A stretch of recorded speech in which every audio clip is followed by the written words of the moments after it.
and welcome to the Mary Hyatt Show. I am so excited that you are here. I have kind of a fun little episode today. Sleep your way to the top. So we're going to get into all of that. I wanted to make sure everything was working smoothly on my end, which it is. I'm so excited. So hang tight and let's officially start the show.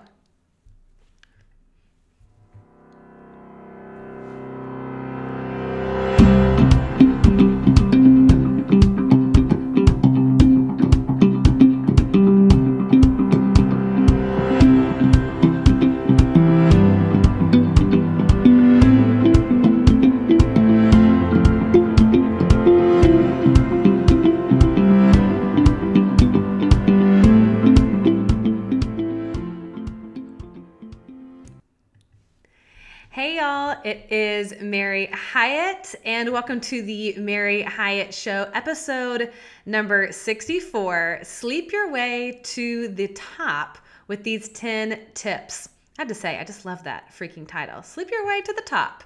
Hopefully that kind of grabs your attention and hopefully you're going, okay, what the heck is she going to be talking about? Obviously, we're not talking about inappropriately getting yourself to the top of your company. We're talking about something I think much more important, much more effective, way healthier, and that is actual sleep in your bed. Good night, moon, sleep. And I'm super excited to talk about how we are sleep deprived. Everybody I know, I feel like, is sleep deprived, and what we can do to regain that time at night for ourselves to recharge and to refresh our emotional and mental batteries. But in case this is your first show, first of all, welcome. I'm so glad that you are here on the YouTube live show. Maybe you're watching the recording afterwards on my YouTube channel, or you're listening wherever you might be, in your car, at work, taking a walk, whatever. I'm just glad you're here. And I want to make sure that you know that I do this show every single week on YouTube Live. So if you have any interest in coming over and seeing me there, if you're listening to the podcast, that would be awesome. And if you're watching on YouTube Live and you can't do video all the time, check me out on your podcast app. And I would love for you to take me anywhere you go. And this past year, 2018, I made a bold move to get off social media and reclaim my life. So the only way that you are going to hear about this show is to subscribe to the actual show. So listen, it's an easy way for you to stay connected to me, and this is exactly how you're going to know about my upcoming shows, any kind of events that I offer. And I want to make sure that you pause and subscribe right now to my YouTube channel, to Google Play, SoundCloud, iTunes, you name it.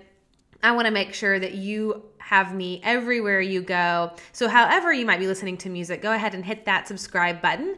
And while you're there, of course, subscribe and rate this podcast. So of course, I would love if you gave me a 5-star review. And if you're feeling extra generous, go ahead and write an actual review, what you love about the show, some insights that you've gained from previous episodes. I would love to hear from you. And of course, that allows more people to view this show and to see it.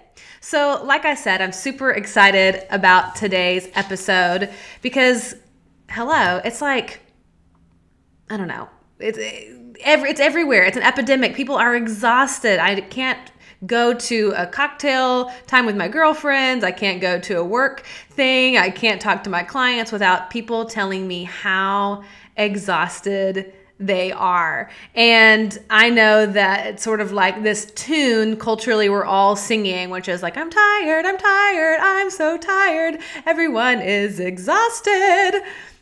By the way, my dream for the longest time, y'all, was to be on Broadway. So I feel like I'm going to incorporate some more singing into my shows. Okay, probably not. But truly, it's like exhaustion has become this badge of honor. It's bizarre. And I feel like when people are telling you, oh my gosh, I only got 4 hours of sleep last night, or I'm so tired, I'm so stressed out, I feel like, I can't even function or keep my eyelids open.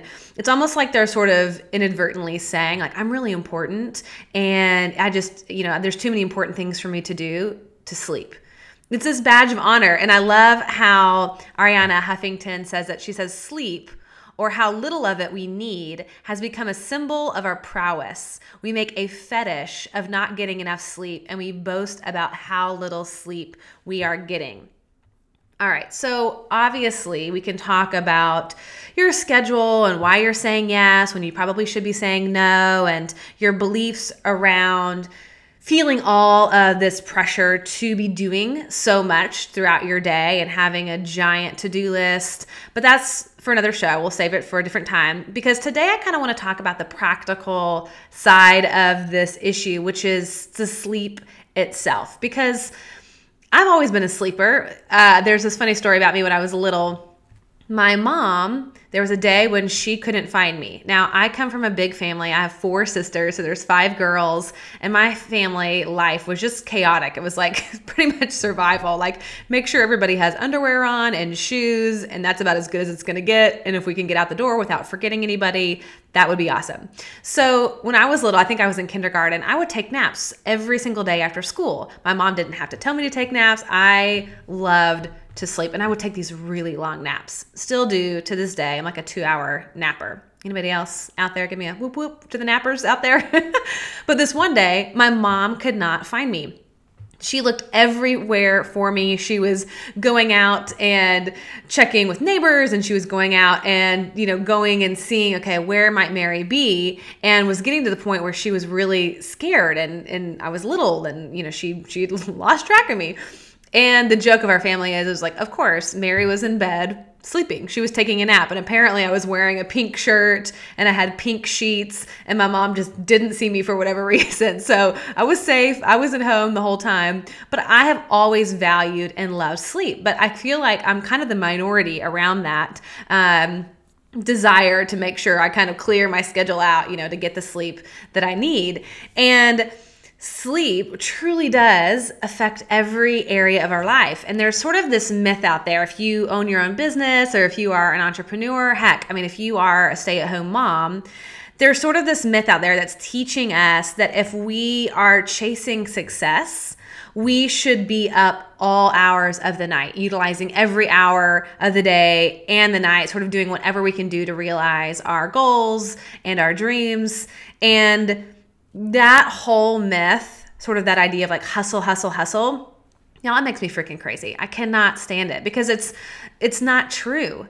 If we sacrifice our sense of well-being, our sense of self-care, our health, we can't be active, productive human beings in this world at all, because we end up being in burnout mode pretty much all the time, stressed out of our minds, just trying to get through the day. And my personal belief is that there is more to life than just surviving.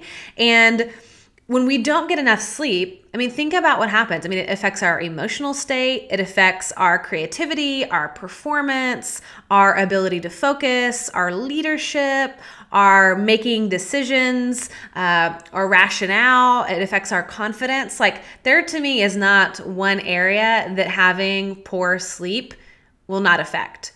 It just affects everything. And so I want to share some little stats with you to kind of convince you a little bit more. Like, this is not just me, the woman who loves naps, giving you this talk today. I want to actually give you some research. So for women, Duke University found that when we have poor sleep, we have a higher risk of heart disease and diabetes. The same for men, but women actually have a higher risk of this when we don't get adequate sleep. And when you think about sleep, to me, a lot of the studies that have been done have shown sort of what happens to our emotional state when we don't get enough sleep. There's a reason why. This is oftentimes a torture technique to keep people awake, to keep bright lights on people and not allow them to sleep. It's like everything shuts down at some point. And so the Great British Sleep Study found that poor sleepers are 7 times more likely to feel helpless and 5 times more likely to feel alone, as if we need that anymore than we already feel alone. And then a study from Harvard Medical School found that people who got more sleep than just the bare minimum actually increased the gray matter volume in their brain, which is linked to psychological health. And I like this study it was published in Science, even calculated that for the sleep deprived, an extra hour of sleep can do more for their daily happiness than a $60,000 raise. Is that nuts, y'all? More for your happiness, just one extra hour of sleep. And, if you think about it, it's going to have, if you're not getting enough sleep, it's going to have a massive impact on your business as well, your performance at work. Just think about being at work recently, or building your business, or taking a day where you're kind of highly focused on what you're doing business-wise. And think about a day where you showed up to that day and you were exhausted. Okay, so pause and just remember, was there a day where I was like so exhausted and I was working? You're kind of barely making it through the day. Maybe you're checking social media every few minutes because your brain just can't even focus, feeling like you're about to fall asleep. You're reaching for coffee, you're reaching for soda, you are kind of grasping for any kind of sugar of any kind just to give you that little jolt of energy. And it's like, oh my God, I need coffee. It's like, how many times have you heard yourself say that? Like, oh, I just need another cup of coffee.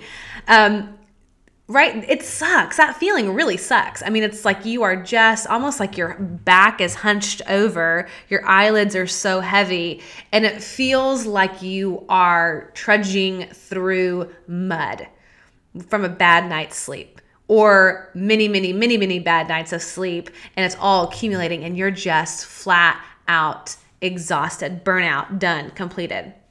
Now, in contrast, think about a day where you had a lot of energy. Think about a day where it was just, man, you were in flow. You were alert. You had so much energy. You were engaged. You were hyper-focused. You had all kinds of creative flow going. Maybe you were moving faster than normal. Maybe you were even smiling.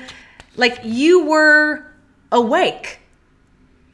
Think about that difference. You guys know what it feels like to be totally rested, and yet we continually sacrifice our sleep in the pursuit of thinking it's going to help us towards our success faster if we sleep less and we do more work, or we just feel like there's so many urgent things happening, or we simply have not taken care of ourselves well. And so we stay up to veg and watch Netflix when we're tired, and we don't honor our bodies when we're actually ready to go to bed. I know many people like that. It's like you hear them talking about how tired they are, and then it's like 4 hours down the road and they're still in front of the TV or scrolling through Instagram or Facebook or on their phones or whatever it is. It's like, girl, go to bed, like, come on.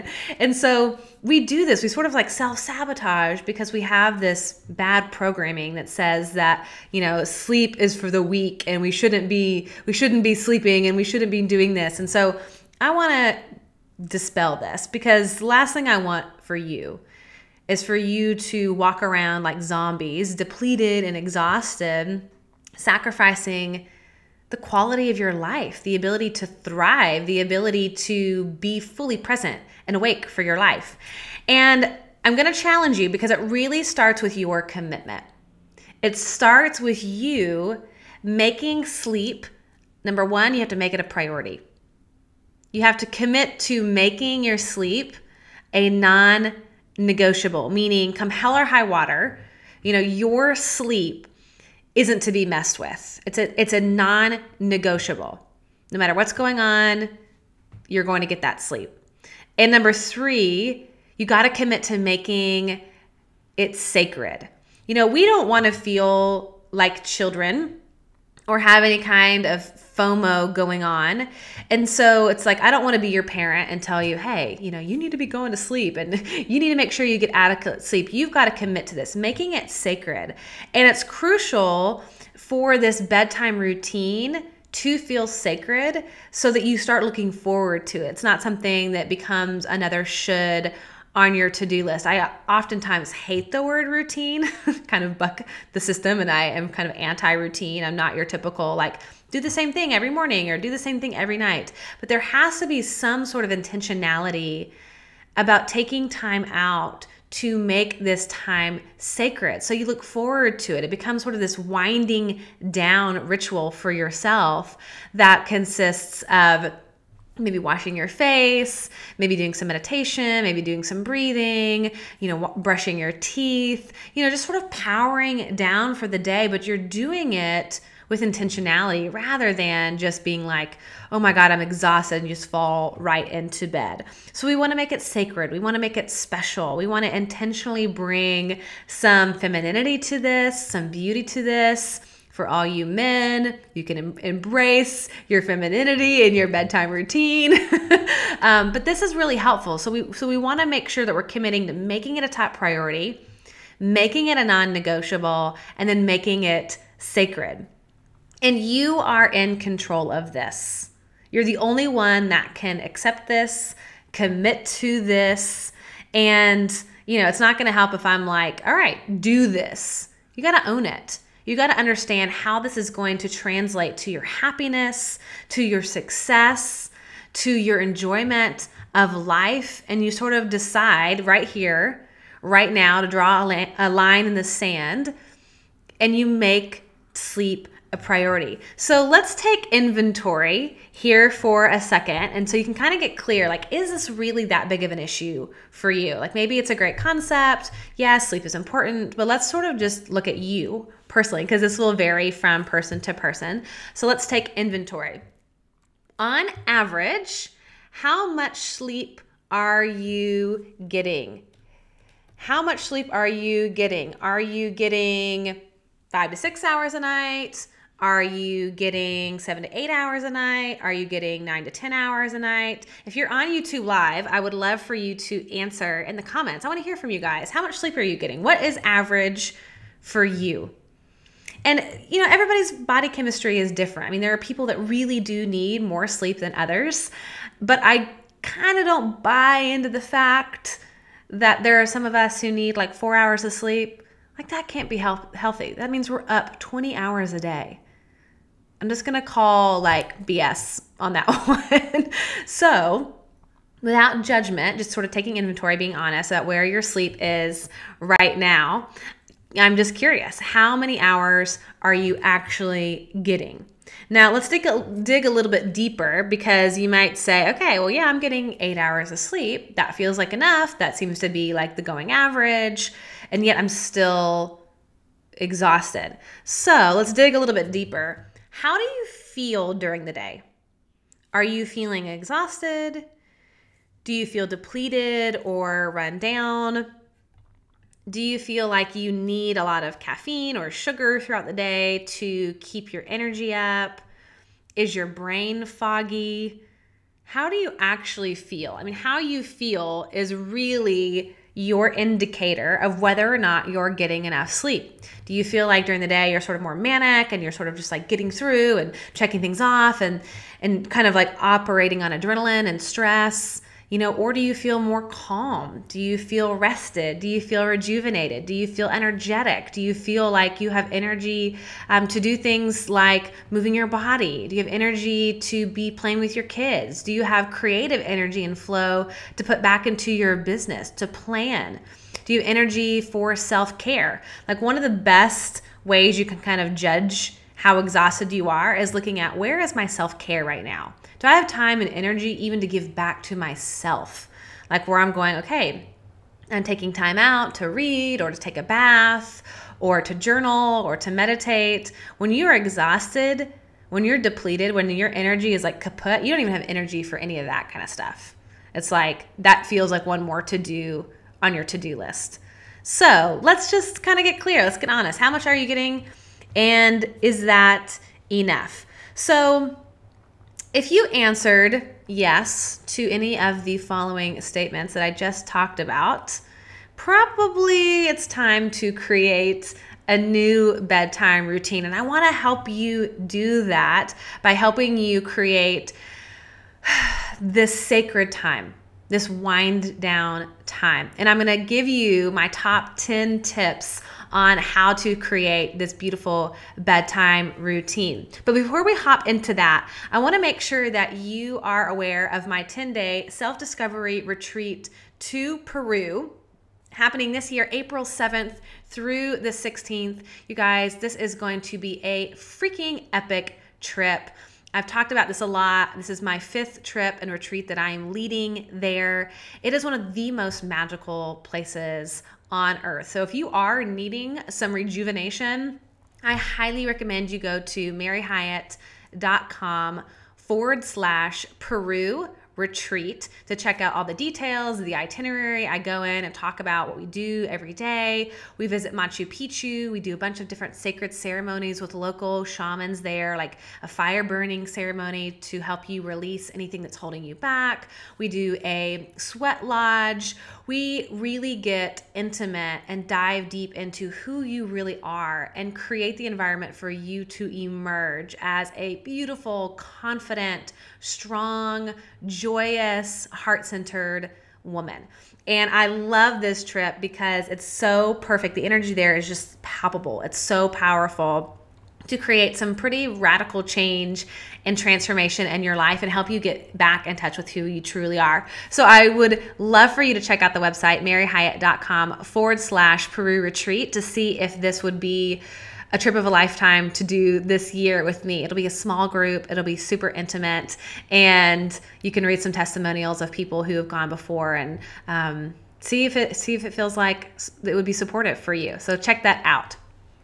Okay, so let's talk about the 10 tips to creating a bedtime routine. I like this first one. If we talk about being intentional, creating this sacred space, the first thing that I believe we have to do, the first tip, is to set an appointment for bed. I know that sounds a little silly, and I'm curious if any of you guys are already doing this, but make this as important as anything else on your calendar. You don't miss it. You literally cut out your bedtime routine. You put it onto your calendar as an event, and basically commit and decide on the amount of ideal sleep that you personally need. So at minimum, I would suggest, 7 to 8 hours, and then decide sort of when you need to get up in the morning, and then subtract that, and that's when you know what time you need to be going to bed, and then enter that into your calendar as a reoccurring event every evening, and you make this like in stone. It's a non-negotiable appointment. You don't miss it. And this is where you just have to agree and commit, because when things are scheduled, they get done. When things are in your calendar, when you look at, oh my gosh, like this is coming up or whatever, this is going to be that I have to be out for a certain event late at night. It's like, I know that I need to leave by 9 p.m. so that I can be home and asleep by 10 p.m. because I got to make sure that I get my 7 to 8 hours of sleep. It's on my calendar every single night. So set an appointment for bed. Now, this one is kind of fun, y'all. I like this one. Tip number 2 is to get some special pajamas. Y'all, this is a game changer. This is where you get to have a little bit of fun and make it sacred and find some pajamas that are really just, I don't know, exciting for you to put on. I mean, so many of us, and I'm so guilty of this, wear big oversized t-shirts and sweatpants to bed, and there isn't anything special or sacred about that. You've probably owned those set of pajamas. Can you even call them pajamas? You probably own those for years and years and years. Probably a lot of people don't ever go shop for specific pajamas. It's just like old t-shirts that they got at a concert or whatever. So my encouragement for you, this is a little element of self-care, a little treat yourself moment, is to go out and buy some new pajamas, ones that you just love, ones that are super cozy, ones that are super soft. If it matters to you, you can get some that feel cute or feel sexy, but something that you want to put on. My favorite ones, just for your average everyday night, are Cool Nights from Soma Intimates. I just love it. They have this really nice, cool cotton that is so ridiculously soft, but it keeps you cool because I run hot. And when I sleep, I'm just ugh, so hot. So I love those. And, for me, I want to make sure that my pajamas are so great and so comfortable that I can't wait to put them on especially on a night where I've shaved my legs or I've just put brand new clean sheets on the bed. It's like there's no better feeling than that. So go out and get yourself some special pajamas. All right, that's tip number 2. Now, tip number 3 to help you create this bedtime routine is to charge away from the bedroom. This is where you are going to want to banish all LCD screens, take your phone, charge it in your bathroom, charge it away from your nightstand, because number 1, those screens, as they're going off and as your notifications go off in the night, will keep you up. They will disrupt your sleep. Now, you may not know that because if you're asleep, it may not wake you up fully, but it interrupts your sleep cycle, which will contribute to feeling really tired the next day. And if you're like me, it's just too freaking tempting to, when you kind of like, get stirred and you reach over and you grab your phone in the middle of the night and you start looking. For me right now, it's Pinterest because I'm making my house an Airbnb and I'm looking at Pinterest. It's just too easy to scroll Facebook, to check your email, to kind of start searching the web, or maybe even just like thinking about tomorrow, viewing tomorrow, and that interrupts your sleep. So charge away from the bedroom. All right, tip number 4 is to practice deep breathing. Deep breathing is probably one of my very favorite things to instruct people on, to talk about. Anytime I lead a retreat, because I'm trained in Kundalini yoga, I think that pranayama, that energy, that life breath, life force energy is so important. And there are ways to breathe that will completely calm your energy. So for me, when I started wanting and needing to go to bed earlier than what was my typical routine, I found it challenging to go to sleep right away. And I'd be like laying in bed for an hour, just tossing and turning. And that just gets frustrating. And so for me, I love to do sort of like an adult version of counting the sheep. And if you guys have tips on YouTube Live, let me know what your tips are for deep breathing or counting your own sheep or whatever it might be. I want to hear about that. But for me, I like to I do 2 different kinds of breaths. One is what I like to call the figure 8 breath. And I'll demonstrate that here in a second. And the other is an 8 count breath. So if you're watching YouTube Live, you'll get to see me do this visually, which is great. If you're listening to the podcast, I'll see if I can explain it to you since you're not seeing me visually. But figure 8 is basically where in your mind, you are imagining, drawing out in your imagination, a figure 8 with your breath. So if you start at sort of the bottom of the loop, you're going to inhale and you're going to come around the side, through the middle, all the way up to the top. And then as you exhale, you're going to round that top, come back through the middle and back to the other side, down to the other side. So we're just creating a figure 8. So it's inhale, go up through the middle, up to the top, exhale, back down through the middle, back to the bottom. Inhale all the way up through the middle, up through the top, exhale down to the middle, down to the bottom. Inhale up through the top, through the middle, exhale down through the middle to the bottom. So for me, it gives my mind something to focus on so that I'm kind of tracing and drawing something with my imagination while I'm using my breath. And I think of it as a very large figure 8. So I'm taking my time on the inhale. I'm taking my time on the exhale. I'm doing that through my nose and out through my nose. And that is really calming and soothing and is a great way for you to calm down after a long day. And I would suggest doing that for 3 minutes if you can. It feels like a long time. It's kind of funny how 3 minutes of deep breathing feels like a long time, but I promise you it will slow everything down for your body. It's amazing. The 8 count breath is another one of my favorites. If you're more into counting and doing it that way, if you don't feel like your imagination is strong enough to do it the other way, I like to count 4 inhales and 4 exhales. So it sounds and looks like this.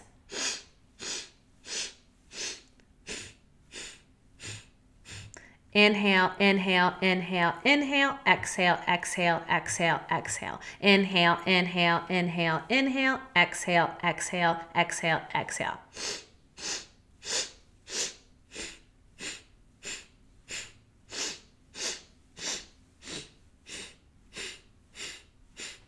fun is that? It really is relaxing. And again, just having a little bit of focus with your breath instead of just taking deep breaths, doing something where you're sort of drawing a picture in your mind, or you're doing this 8 count of breath, 4 in, 4 out, gives you the opportunity to slow the mind chatter down and to allow your body to come into a relaxed state. So that is tip number 4.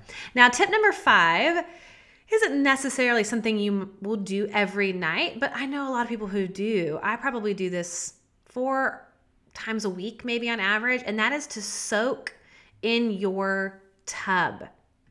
There is something so restorative about being in water, being in a bathtub, soaking with some Epsom salts to relax your muscles.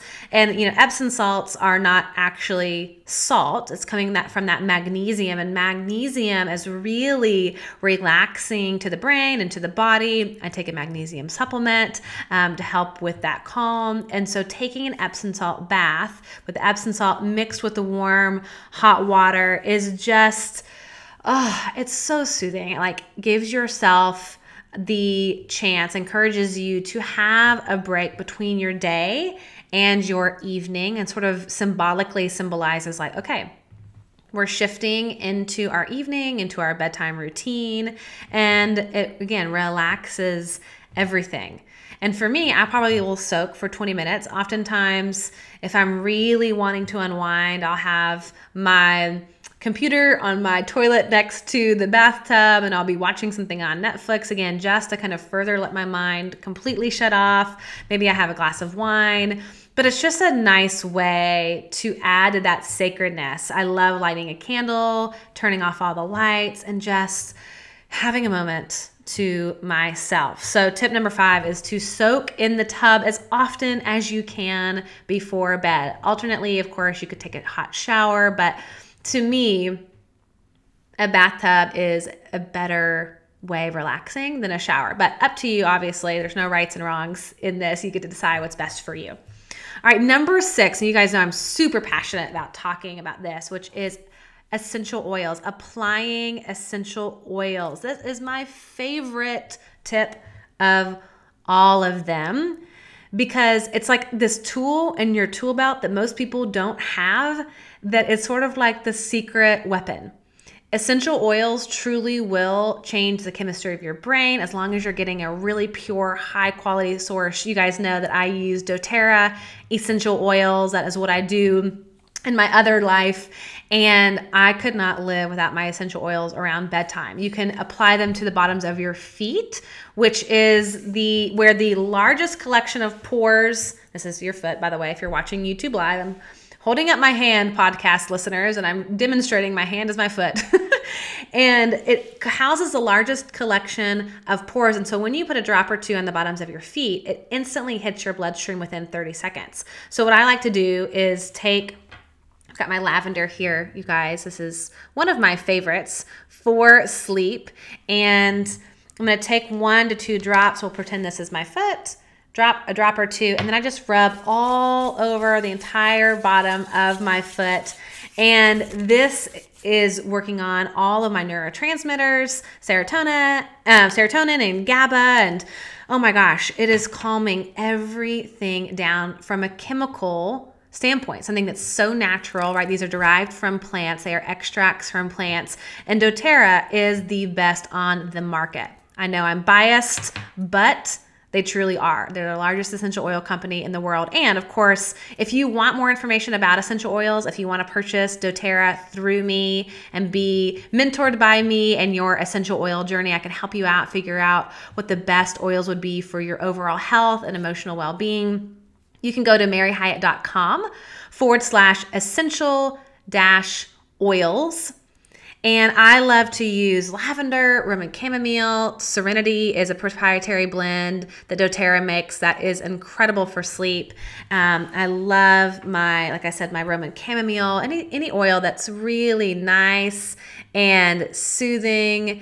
And This is something I can't live without. I put oils also in my diffuser, which diffuses water and the oils and kind of creates a mist and can run all night long. And it just helps you fall asleep and stay asleep. There are certain oils you can use for balancing out hormones if that's part of the reason why you have trouble sleeping, oils to relax you, to calm your mind. So I highly encourage applying some essential oils before you go to bed. Now, tip number 7, this is a super practical one. You probably haven't thought about this yet, is to set a sleep alarm. I know it sounds so ridiculous. Okay, I get it. But it's really awesome. So if you have your little, like I have my alarm, that wakes me up in the morning on my phone, set an alarm that will signal to you it's time to get ready for bed. So this is your sleep alarm. So if you want to get to bed by 9 o'clock, you have that alarm go off 30 minutes prior at 8:30. And this is a really great way to sort of engage you into the sacred art of your bedtime routine. It's like, okay, time to power down, whatever you're doing, stop, turn the TV off, quit the conversation, whatever you're doing. If you find yourself working, if you're on your computer, if you're on social media, it's like, okay, 8:30, it's done. And now you get up from wherever you are, you go to your bedroom, you walk into your bathroom, you do your routine, take a bath, do your oils, wash your face, all those beautiful, lovely things. And so set an alarm for bedtime. It's kind of a way to keep you accountable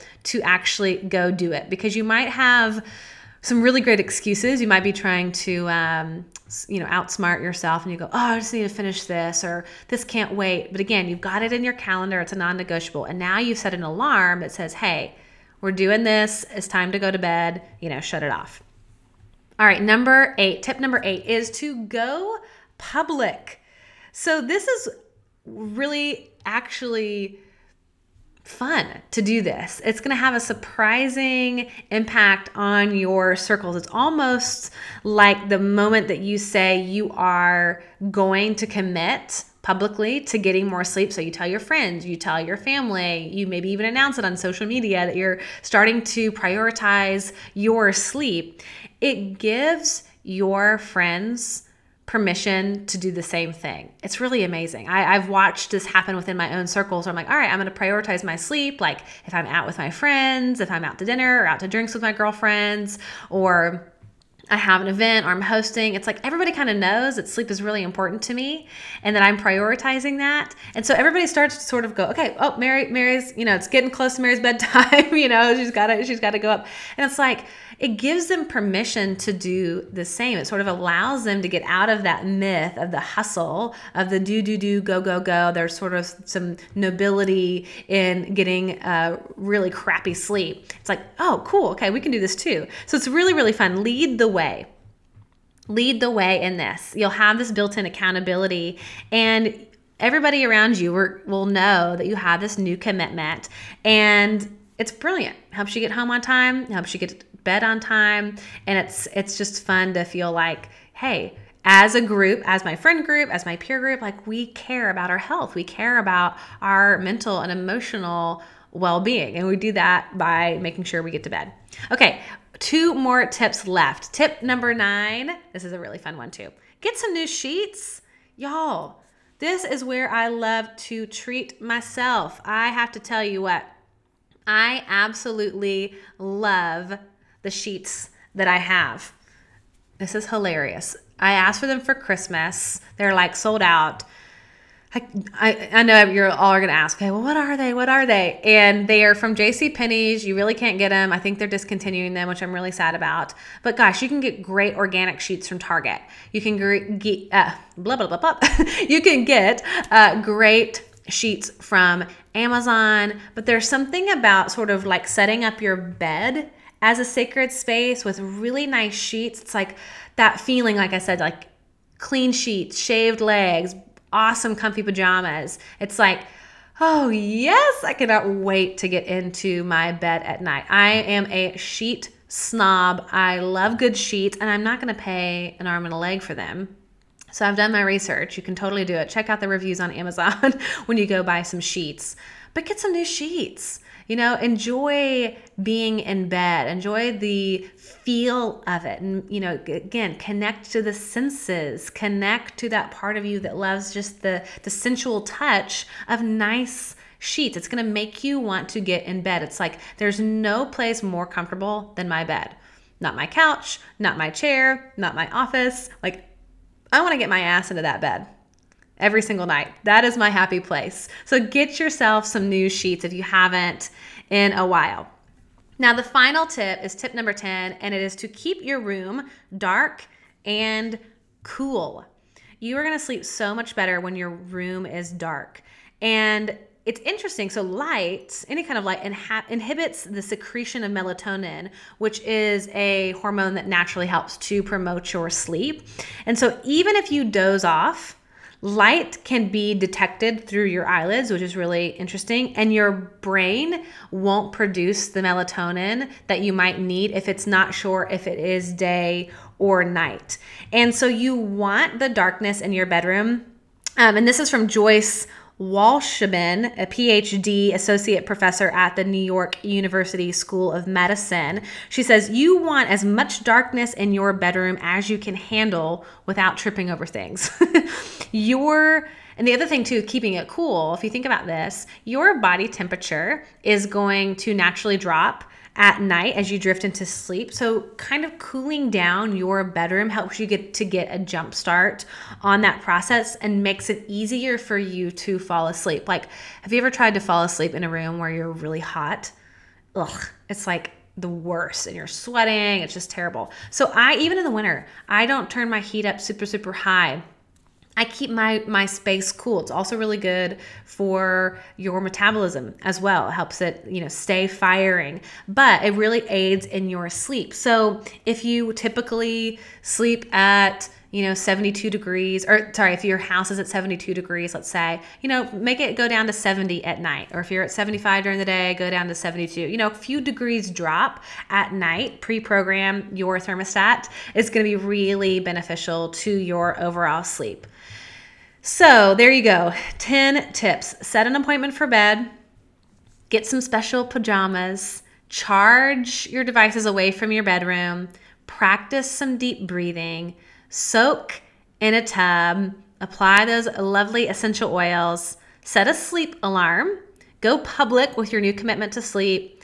Get some new sheets and keep your space dark and cool. Now, my hope, of course, is that you make a new commitment to sleep, to give yourself this just amazing gift to recharge, to slow down, and you shift from believing that being exhausted gets you further faster to believing that being rested is your edge. So sleep your way to the top, y'all. Being fully rested, alert, focused, energized. These are the best performance enhancers. And as Ariana Huffington says, each of us is more likely to be a professional powerhouse if we're not asleep behind the wheel. That quote messed up on the the actual graphic if you're watching YouTube. So let me just say that again. Each of us is more likely to be a professional powerhouse if we're not asleep behind the wheel. Can I get an amen to that, my sisters? All right, y'all, thanks for spending your time with me. I will see you, of course, on the next show. And as always, please remember that the purpose of life is to be grateful, to be great, and to be full. I will see y'all soon.